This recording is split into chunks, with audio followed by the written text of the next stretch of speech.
Za pelin in žajbelj je znano, da nista povsem varni rastlini, da jih je treba nekoliko previdno uporabljati, saj vsebujeta tujon, strupena snov. Kaj pa to pomeni, da jih uporabljamo previdno? No, to je pa nekoliko težje odgovoriti na to vprašanje.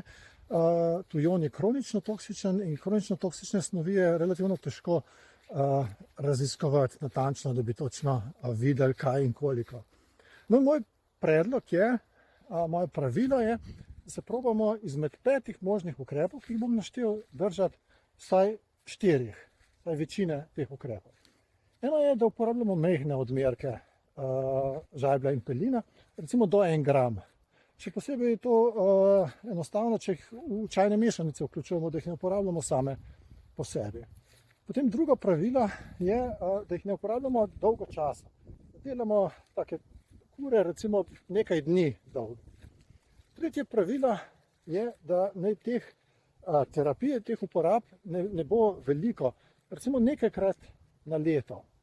Potem četrto pravilo je, če je le možno, uporabljamo vodne izvlečke, čaj, ne pa alkoholne izvlečke, kajti tujon je mnogo bolje topiti v alkoholu kot pa v vodi. Tudi če hočemo narediti neko žvelico, lahko uporabljamo vodni izvleček, ki ga potem z alkoholom. No in 5. ukrep, ki se ga je pa nekoliko težje držati, je, da uporabljamo pelin in žajbelj z nižjo vsebnostjo tujona. Tukaj nekaj podatkov imamo, pa ne prav veliko.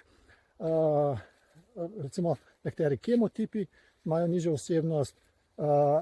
Po nekih podatkih, ampak nismo prepričani, če ni bilo to samo eno leto naključno, so spomladanski,